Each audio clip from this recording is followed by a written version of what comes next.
evening, Cubans of the Cash. Gary B, the casual comic guy here, and tonight, guys, joined by my usual Tuesday co-host, my wingman. We have Rob, Fat Stax of Comics. How you doing tonight, Rob? I'm here henching away, buddy. And I think I might actually be more tired this Tuesday than you usually are. All right, we'll see who falls asleep first. Right, well, that's all right, because our guest will keep us both awake. It's falling on his shoulders to make sure the two old guys don't nap. So our guest this evening is Izzy. I'm not that young, guys. Izzy. I'm not that young. Everything is relative. Right. What's up, guys? How you doing? Good, you got that Zoom on me. So the first thing I'm going to ask you is, how hard was it for you to pick out your books?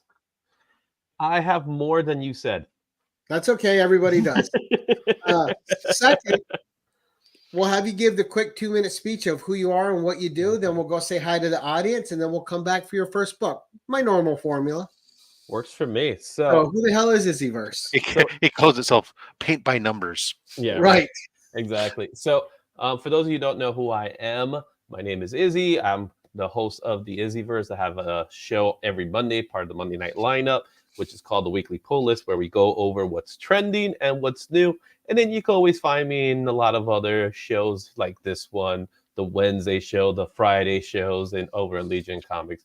I'm just a guy who's been into comics since 1987, first as a reader collector, second as an artist, and now as a YouTuber. So that's the elevator pitch for you guys. The Wednesday show he's referring to is Show Me What You Got. Chris the Comic Vet show on Wednesday. So you want to check out Chris the Comic Vet Wednesday nights at 7 p.m.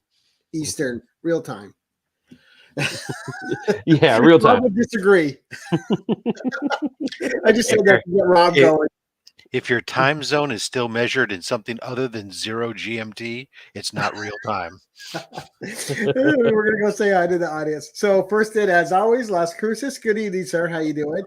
Las Cruces. Kevin, thank you, sir. Appreciate you sharing out my shows all the time. You're doing good work for me. Thank you very much. I appreciate it. And wahoo! We have Mr. Steve the Voice White. How you doing tonight, Steve? Nice to see you, sir. We have Anachronic Comics Joe. How you doing tonight, Joe? Hey, Joe. Definitely going to see you Mr. on Saturday. Chuck Kenzie in here. And that's ESPN is here. And, and Collecting with Durs. How you doing tonight, Adam? Nice to see you, bud. What's up, my homie? And we'll keep giving a quick nod to everybody as they're coming in. But I will remind you guys that it's not just my show that's on tonight. A little bit later tonight, you can catch Circumstances on the FOC and Chill. And just so you know what we're talking about. What's up, comic book players and playettes? It's a pimp named Slaughter here, and you are watching the 1011 with Gary B, the casual comic guy, and the keepers of the cash. I'm just coming through to let you know that tonight after the show at 8:30 p.m. Central Time over at Circumstances on YouTube, we'll be doing another episode of FOC and Chill. Link to join the stream will be in the chat, and as always, the audience will decide, will we talk about FOC or will we talk about some other randomness in the comic book community? Hope to see you there. All right, so tune in to Marcus after our show. What's that? Was he trying to channel his inner sexual chocolate? I'm sexual chocolate. He's been doing a lot of little wig play. So, a Pimp Called Slaughter was made by Bobby De La Ghetto. So great stuff there. And Matt Woods has joined us. Good evening, Matt. Hey, Matt. But anyway, back to you, Izzy. What is the first book on the docket tonight, sir? So I try to bring stuff that I didn't show you last time I was here. So the first book I'm going to show you, there's one significance about the book, and I'm sure Rob already knows what the one significance about the book is to me. And this is a book No, it's not him, not yet. We're not at him yet. But I picked up this book earlier this year, and the real reason I picked it up is because it's my birthday book. So I figured might as well showcase my birthday book. Great! I love that issue. I've owned that book like 4 times. Really?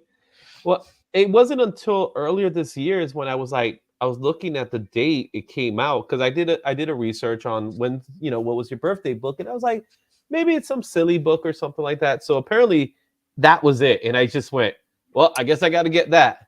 The other book is the first appearance of the Spider-Mobile. So apparently they both came out nice. That's the fun same too. summer. Yeah, Yeah. so I gotta pick that book up. So that's the reason why that book is there. I like Nova. I'm not a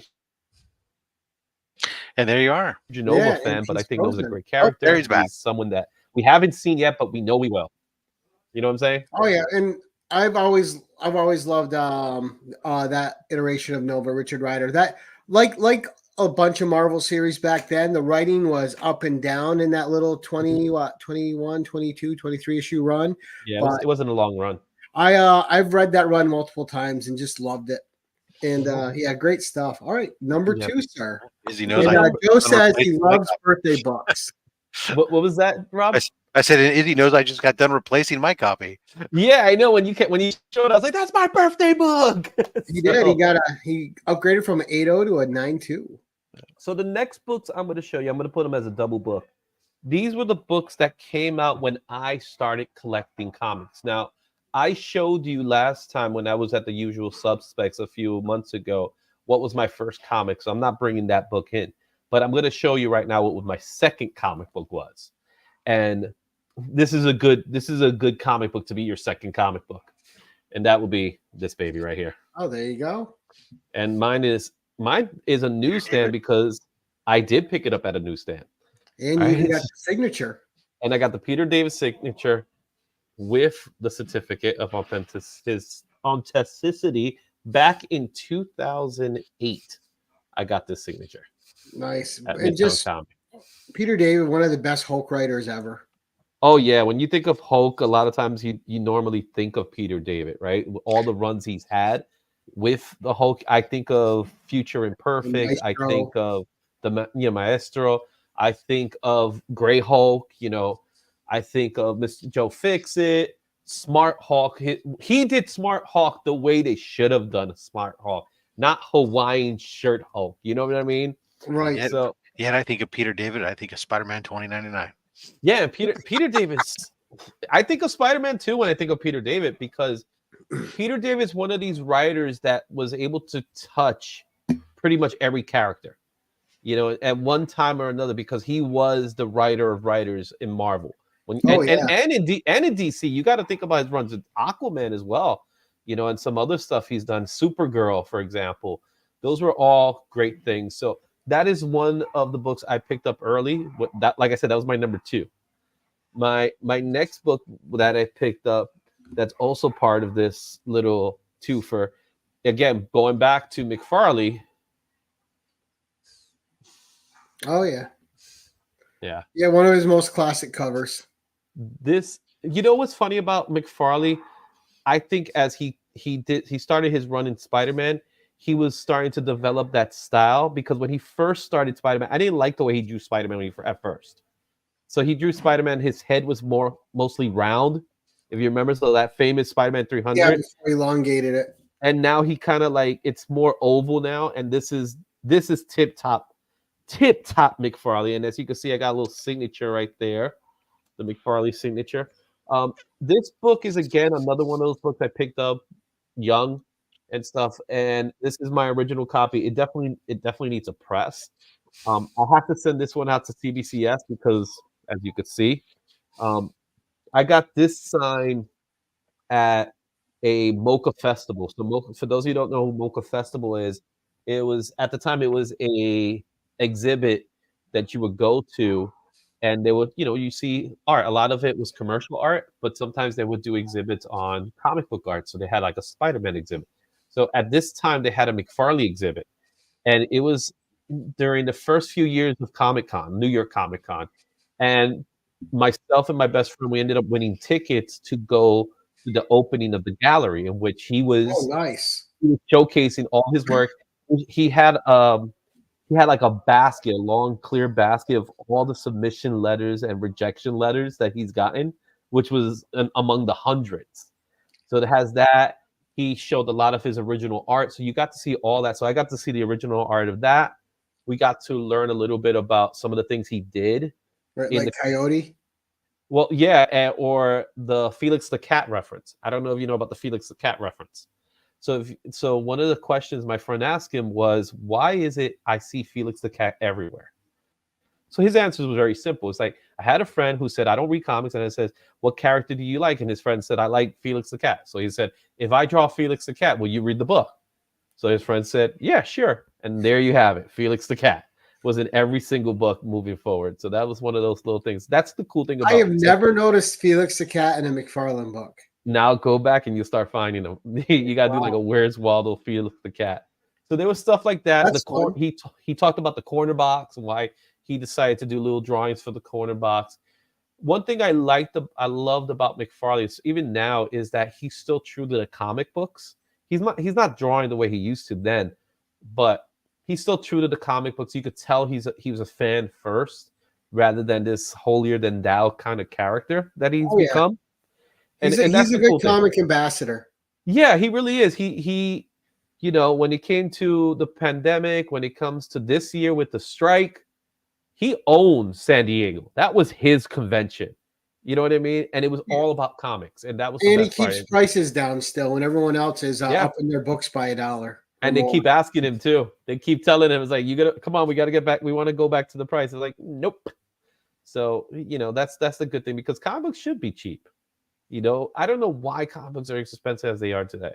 I know paper quality and all that crap, but still, you got to pay the writers and artists. Yeah, but we're paying way too much. But they're not. That's I know. They're getting paid way less than they used to. So, and they're being outsourced. A lot of these interior guys are being outsourced. So, yeah, well, it shows when you see a really nice cover and you open the book and then you set the book back down because the art's so bad you don't even want to attempt to read the story. Yeah, we've had this conversation, but that's for another time. Yeah, we definitely. So book that's number 3, bud. Book number 3. Okay, so this one here is simply because he's my favorite artist. And this is the best example of his art, according to me, because it has the best characters during that era. And that is Fantastic Four 348. Oh yeah, I love that run with them as the Fantastic Four. That 3-issue series of Fantastic Four, it was like, well, wait a minute.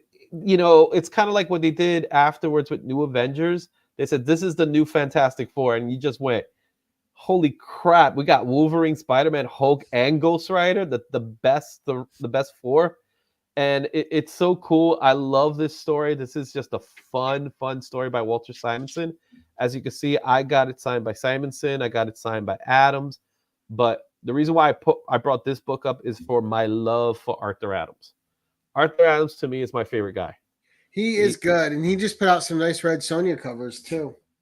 Well, the thing with Arthur Adams is that he's still in the when we talk about the top 10, he's always in the top 10. There's a cover of his that's top 10. And to him, it's like me doing these sketch cards. He hasn't slowed down. His art is just as good as it's ever been. Yeah, exactly. And the thing is, it's still recognizable. That's what I love the most. When you see Arthur Adams' art, is his art. You know what I mean? There's some guys out there, when you see it, you're not sure who it is, and you start to question it. Arthur Adams doesn't have that. He's got a distinctive style. Mm-hmm. And he has his copycats. I was just looking to my right for it. I had it out to show someone the other day, but I love his one of my favorite books from him. Isn't even an expensive book. You can buy it for $10, but it's a creature from the Black book he did.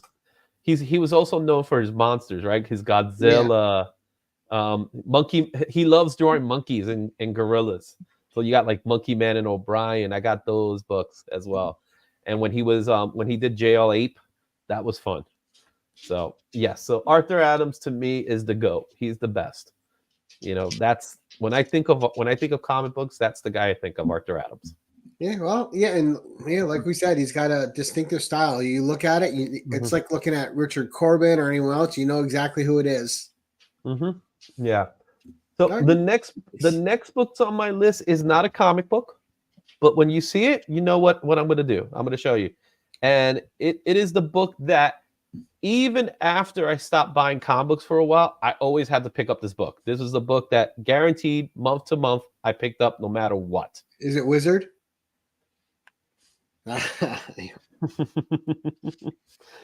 I loved Wizard. I had a subscription to it too. Yeah, I had a subscription to it. You know, I didn't like it when they went to magazine format for two reasons. One, because I now had to get a magazine box. But man, did I love Wizard. I always read it. This was, you know, this is before Key Collector, before all those, you know, cover price. Well, When you it's still needed- fun to go look at what the comics cost back then. Yeah, And just exactly. wish- And I always loved the fan casting. When The there was fan gonna be- casting. Yeah. Or the battles, they'll have like this guy versus that guy, and they'll have some artists do it. One of my favorite covers is the Prophet cover by Stephen Platt, and it was a contest to count all the bullets in the image. Oh, wow. It was insane how many bullets. It ended up being like about 700 bullets. And then all the Wizard 1/2 comics. The 1/2s, the Wizard Zeros. I got a few 1/2s as well. So Wizard, you know, I had to showcase it. I got to send this one out for Grady, but this is Wizard #1 by Todd McFarlane. You do that. And- That one right there goes. I think that's one of their expensive. That one goes for about $35 in good grade. Yeah. Well, probably even more because it's the #1. So No, I was just looking at it on eBay today, actually. oh really? For this one? 35? Yep. Okay, I'll probably get a signature there. So it was a weird coincidence that you brought that one up. Really? Okay. So now I'm going to do two books here because they go together for the same reasons. So as growing up, since I was such a huge comic book nerd, one of the things I wanted to make sure of is that if I ever get married and have children or something like that, I would name my kids after characters. But the one character that stood out the test of time for me that I guaranteed absolutely had to have a child and name my child after this character was the character known as Jubilation Lee. Oh yeah. Most people know her as Jubilee.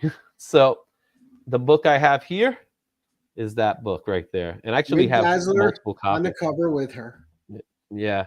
So that's that one. The other character was my wife's choice. So when we had Ooh. a second child, we made a decision that we were going to name the child after what she wanted, and the name she came up with was the Phoenix. Oh, Yeah, okay. so these You are the have a two kid books. named the Phoenix. I have a kid named Phoenix. Oh, Sometimes I do call her the Phoenix. Buh. And yes, she has a green moment and she has a red moment. That's awesome. Well, you know, and Jubilee was the name that every time whenever I was dating someone and we had conversation about kids, I always said my first daughter is going to be Jubilation. Are you okay with that? If they said no, it would have been over. That's it. We can't go any further. So thankfully my wife Some weird conversations early on in your yeah, I'm like, relationship. Yeah, it just, you know, because you we didn't talk think about the way the comic rest books. of us thought. Absolutely right. All right, so all right, I'm gonna skip these for now because this is more of a sentimental thing. Our first But date. with- By the way, in case everything works out here, we have kids. Yeah, just in case, if ever conversation. He was trying to recently- scare him off before he sealed the deal. So now I'm going to show you the first slab. So talking about Jubilee was famous for being in the X-Men cartoon more than anything else, right? Yes. So with the X-Men cartoon, yes, I was like many kids in the 90s. I absolutely ate it up because it was like they're finally doing comic book shows the way comic books were supposed to be. I think Batman the Animated Series pretty much was the first one that did it right. And then when X-Men came out, it was all about the storytelling, and it's about taking what Chris Claremont did and put it on screen. And one of the things I was able to do this week, I went to Terrificon, and I had this book that I have here, and I got it signed by none other than the voice of Wolverine himself, Cal Oh, Dodd. nice. And as you can see up there is you got his signature up there, but he also wrote up here, he says, "I go where I want to go, bud." There you go. Yeah, so I was really happy for this one when I got it. Now, was that the Australian voice actor? No, this is the. I know what you're. This is no. Yeah, This I was is like, the get 'em animated both on series there. actor. I know which Australian actor you're talking about.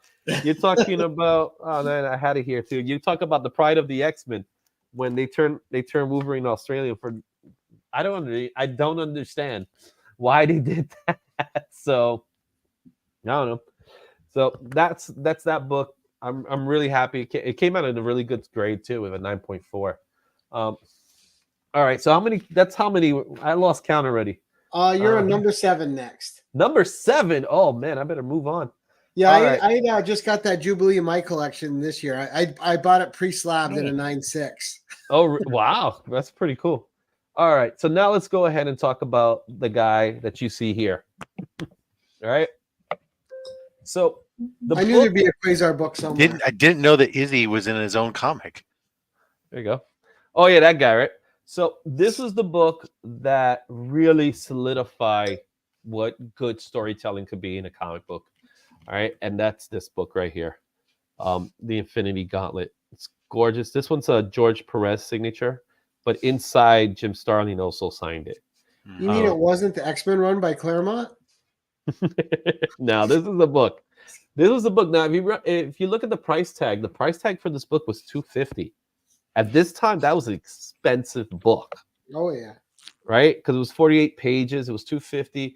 The artwork by George Perez was magnificent. The storytelling was great, but it this was the book that kind of like, oh man, this is why I want to be in comics for something like this, which leads to why the character I ended up loving was Adam Warlock, and I did have a triple signed Warlock and the Warlock. Oh yeah, the prismatic cover.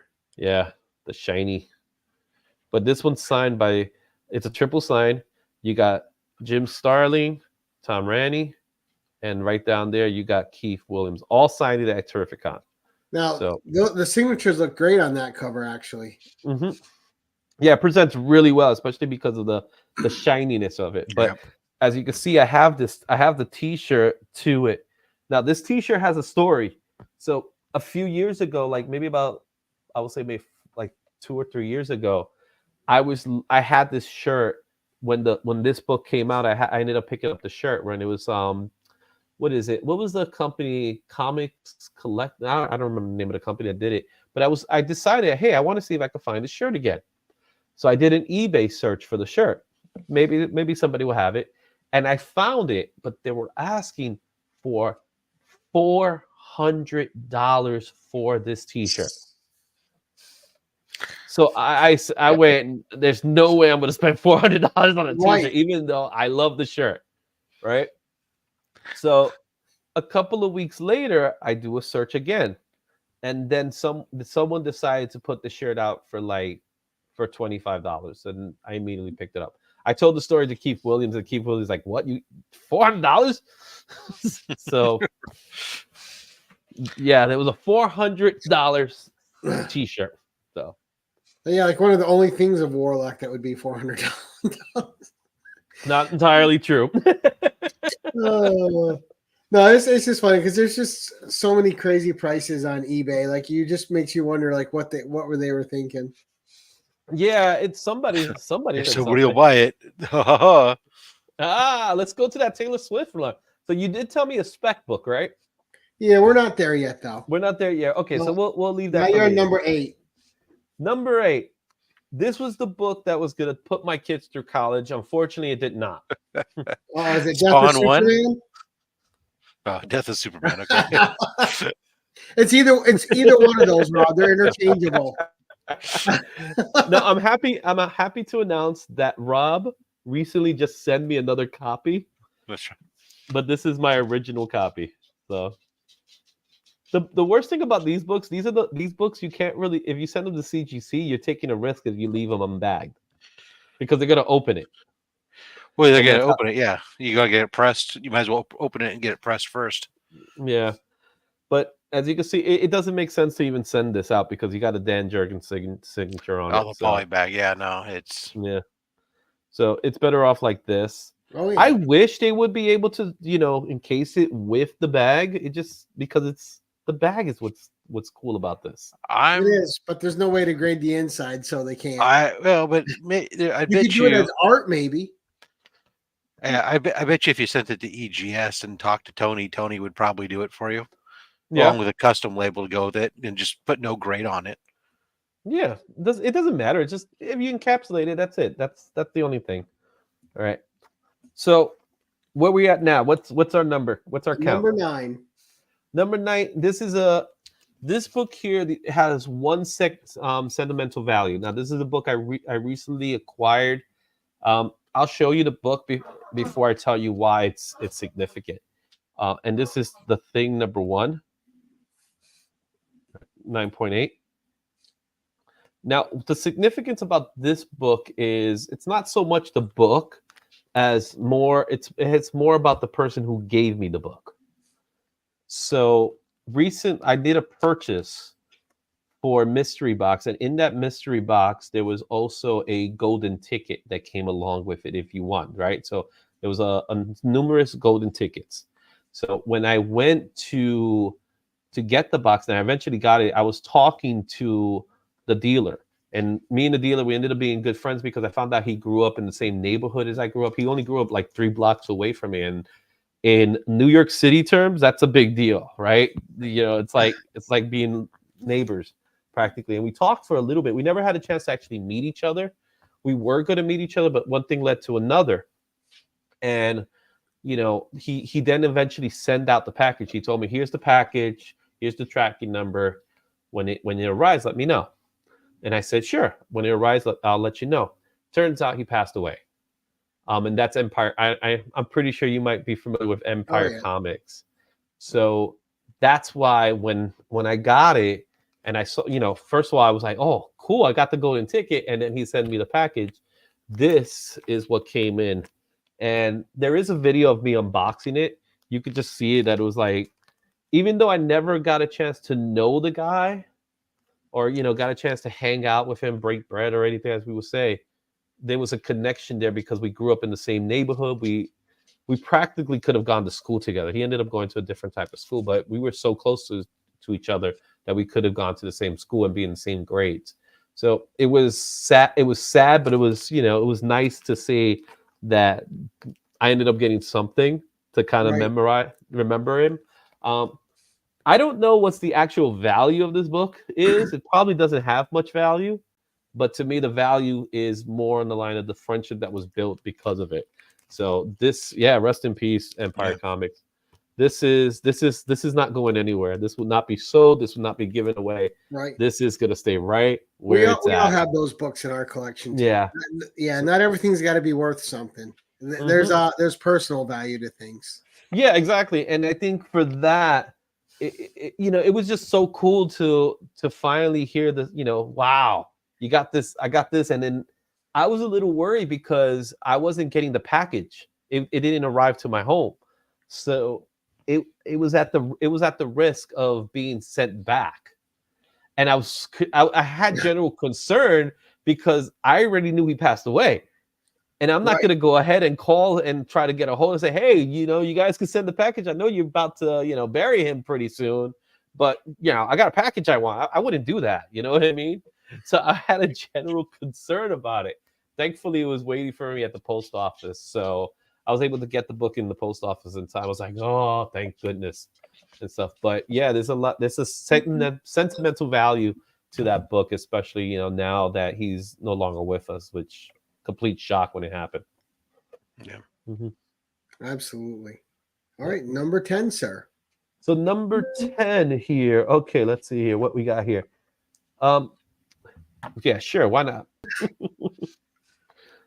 It's him. So I got this one. I did a little series where I had to find this book at a convention where I did I think 3 or 4 episodes in which I just went to different dealers. Like, "Do you got Thor 165? And the guy was like, "No." "Do you got Thor?" And they said, "No, but I got the first Jubilee." I was like, "Okay, I'll buy it." And then I finally made it to the guy who, his name is Ruben. We ended up being really cool friends. So every time we're in a convention, I always see him, he always sees me, and we're always having a blast. So I got this one. He also happened to have 166, the one that him and Thor are battling. So I do have that one as well. But this is one of those books that will be sent out to get slabbed, and then I'll have my Warlock collection pretty much complete, because I do have many Warlock books. But this is another one of those books that I think this is such a cool cover too. Let's say in a fun cover. Yes, So what drew Jack you to Kirby. Warlock? What's that, Rob? So what drew you to Warlock? Well, first of all, it was Infinity Gauntlet. It was definitely Infinity Gauntlet that did it. But it was the fact that he has this. He's a Messiah figure, right? So when Warlock first came out, it was during the era of Jesus Christ Superstar, and being a kid that grew up in church, I knew about Jesus Christ Superstar. My mom had the album and things like that. There was a connection there, and then I really got into this whole philosophy behind Warlock. Now it's the fact that he is this Messiah-like creature, and then he's dealing with Counter Earth, and then you got his evil side in Magus. And then when they ended up doing in the Infinity Gauntlet, where they kind of like took off all his emotion and things like that, there was some levels to this character that I really enjoyed about it. So that's why it drew me in. He was cool to look at. He was cool to draw. He was just one of those guys. And me and my best friend, we instantly love him. And his connection to Thanos. A lot of people forget how connected to Thanos he really is, which they messed up in the movies. That's the one thing I'm mad about, that they didn't do that connection. The one thing that's good enough. Well, during that time, when we talked last time, Gary, we talked about the movie. The movie didn't come out yet. We were hearing about the movie, but when it did came out, I was very disappointed at it. Very. But then, and still a little upset that that's the Warlock we got. But the Warlock we ended up really getting was this Warlock, because at this point he's not Warlock here. Right. He's just him. So it would have made more sense to just call him at that time. So yeah, it was just harder to sell toys with him. Yeah, but there's a her, so who knows? Right. Yeah, and right now, how do you identify? I identify as a him.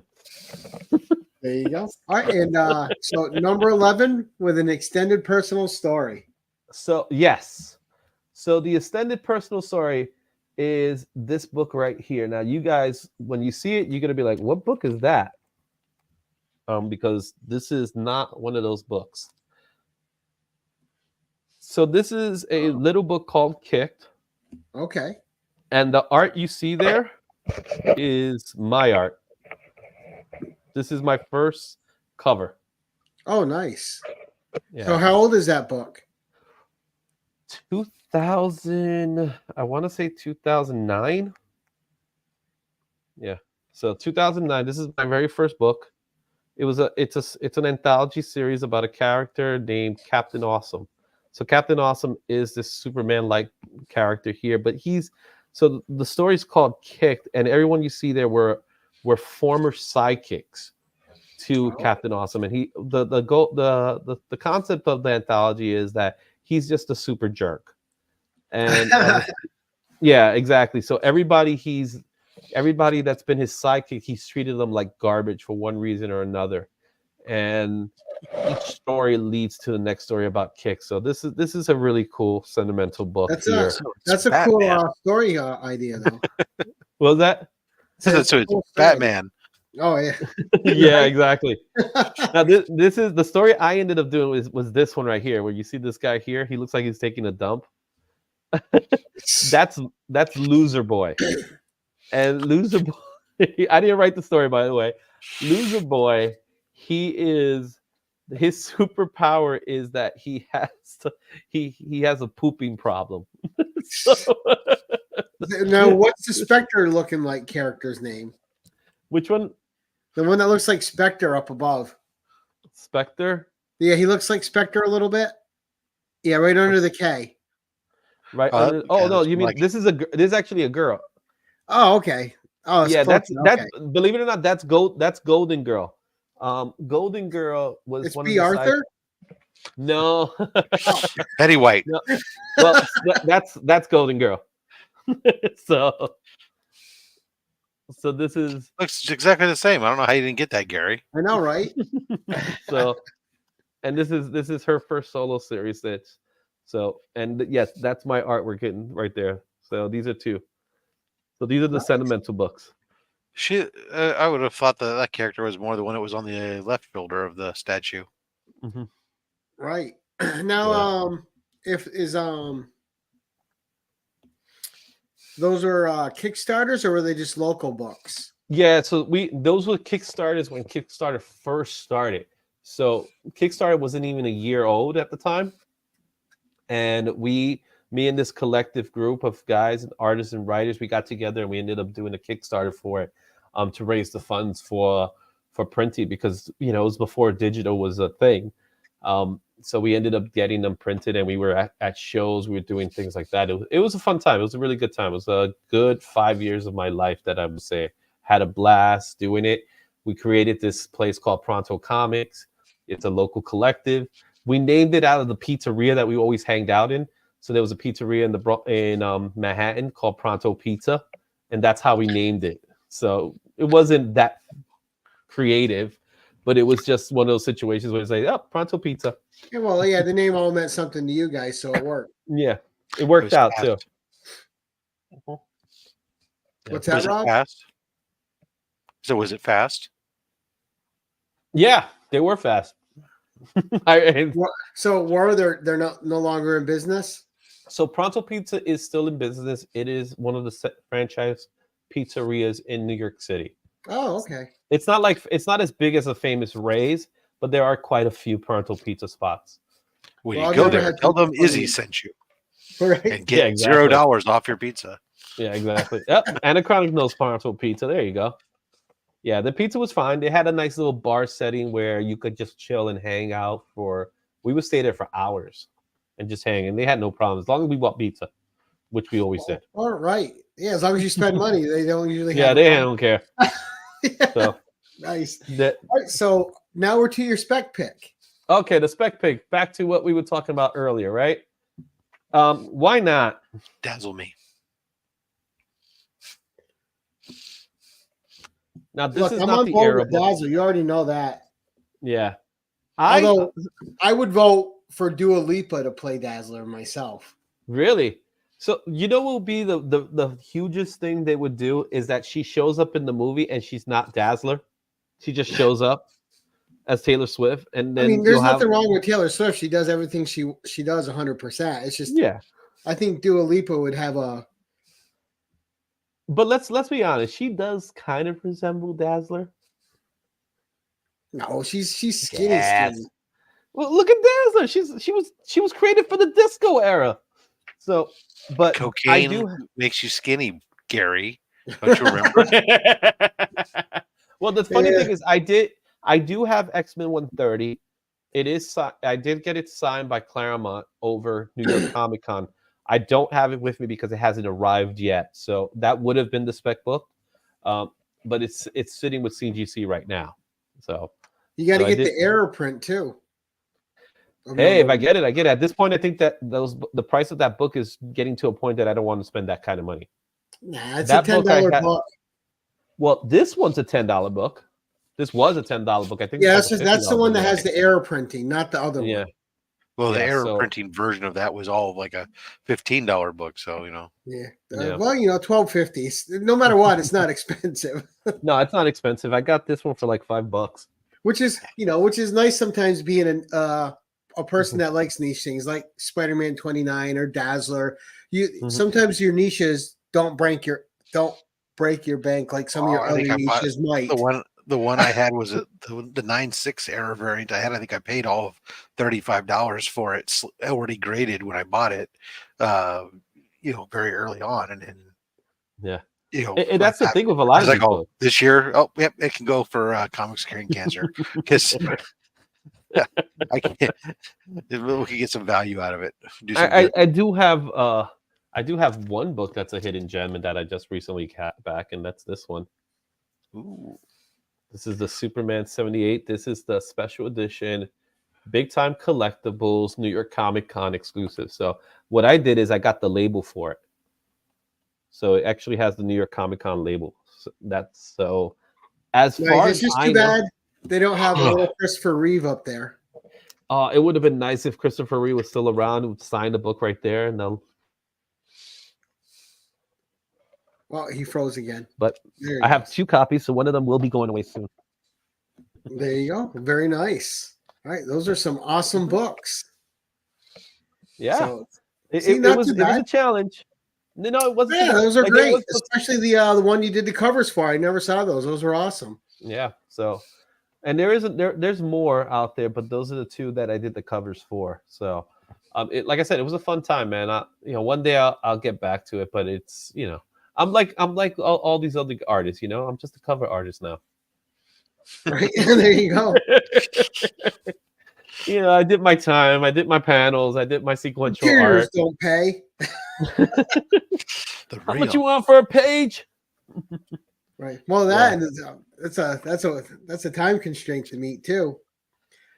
But I wonder with these modern artists like Perillo and Nakayama, where they have like every month they have like 6 different covers out. You're like, how do they keep up with it? Well, those guys could knock out those books pretty quick. So when you look at a Nakayama, they look beautiful. I'm not taking them away. They're beautiful pieces of work. But if you really pay attention to them, character on a blank page.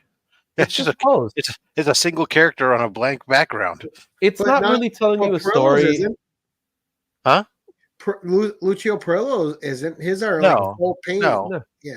No, but Nakayama, who's been doing like, Oh yeah. 4 covers a week, he's doing a lot of out. You can knock. Especially these guys are doing some of this digital stuff. It's a little bit different. No, Perlo's not doing that, but then again, they're not doing interiors and stuff, so they can spend all their time doing covers. You can do several a month.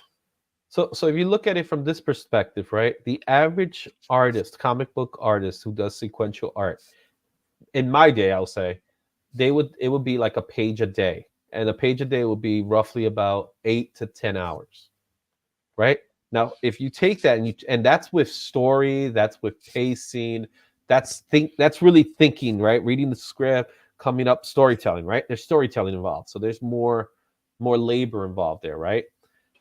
A lot of the guys today, all you tell them is like, we need a cover. What's the cover got to be? Well, we need White Queen. Can you draw a sexy White Queen? Okay, and they'll draw a sexy White Queen, right? There's not much thinking involved other than coming up with a pose, because they're not trying to tell you a story here.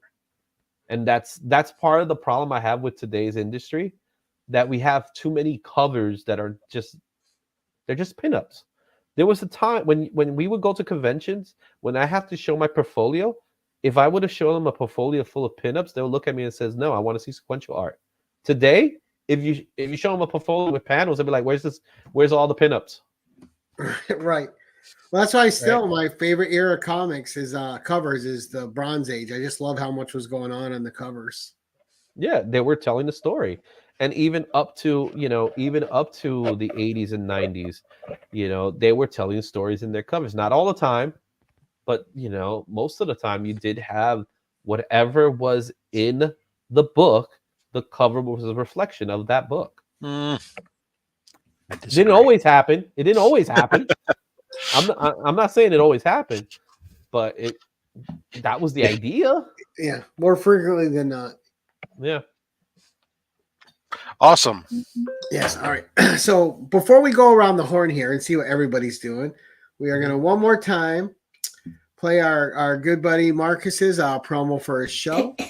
What's up, comic book players and playettes? It's a pimp named Slaughter here, and you are watching the 1011 with Gary B, the casual comic guy, and the keepers of the cash. I'm just coming through to let you know that tonight after the show at 8:30 p.m. Central Time over at Circumstances on YouTube, we'll be doing another episode of FOC and Chill. Link to join the stream will be in the chat, and as always, the audience will decide, will we talk about FOC or will we talk about some other randomness in the comic book community? Hope to see you there.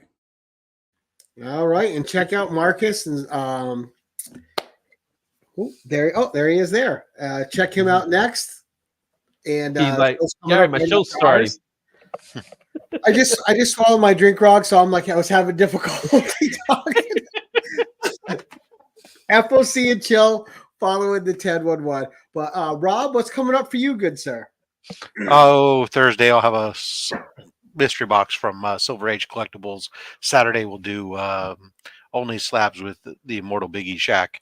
And then Monday we'll circle back around and do mail call just like we did this Monday when I had opened up my new Nova, among other things, as well as all my C3 stuff. There you go. And what's coming up for you, Izzy? A few things. Well, I just received a package from Australia that I'm going to be opening up pretty soon. So that's pretty exciting. Also, the Monday night lineup, where this week we're going to have Roscoe as the guest host, because we're going to be marketing and we're going to be promoting the Black Friday Sketchy Show auction, where we're all going to be auctioning out a lot of our art. So some people in the comic book community are going to be auctioning off their art. Everybody, so they could get a little something for their art. And like Anachronic says, I'm going to be in Iacon this weekend, so it's going to be fun out there. And coming up for me, we're ending this month strong. This is like the Thanksgiving month. We've had a bunch of great guests on, and so in 2 nights' time, Remy Q is back for his second appearance on the 10-1-1. And then on Thanksgiving week, we only got one. That's going to be on Tuesday.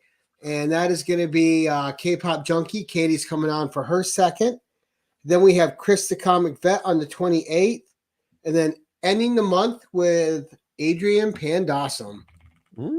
So a lot of good stuff coming up. We are going to be doing some In the Hot Seats again. I wanted to end the year with a bunch of 10-1-1s because I had some people that I was trying to get on, you included, which were waiting for spots. So we're doing that, and then we're starting the new year fresh, getting some new people in and having some fun. And but a lot of fun stuff coming up. So if you're watching this and you want to schedule a future appearance on the 10-1-1, message me on Instagram, and we're scheduling for January right now, and we'll get that going for you. And we'll see where we can fit you in. But Izzy, great books, great stories. Love the covers that you did. I thought were great. It was nice to see those. So really cool art. And do you want to really quick promote yourself again on where you're going to be this weekend before we sign off? Yeah, so we're going to be in Icon. This is over at Fishkill, New York. Izzyverse is going to be there alongside with Council of Comics. A couple of other friends from the community will hang out there. I see Anachronic says he's going to be hanging out up there too. So that's happening up this weekend. And then, of course, Monday nights, the Monday night lineup, 6:30 real time, or as we call it, New York time, 6:30 p.m. Eastern, where I will be hosting with Roscoe, where we talk about trending and new comics. And, of course, we got the Sketchy Show coming up for Black Friday for the art auction. So be on the lookout for all that stuff over at Izzyverse NYC over at YouTube. Nice. And Joe's been a man about town. Joe's been everywhere the last month. He better make it home soon before Bruno wrecks the place on him.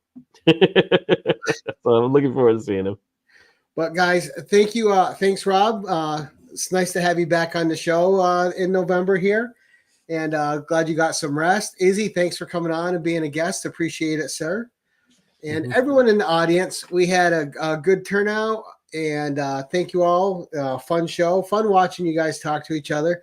And again, Izzy, great books. You had, you brought Dazzler, so that automatically put you in the Dazzler and Jubilee. So you already get 2 thumbs up from me. There you go. But thank you very much. And guys, as we like to end this thing, until next time, keep it casual.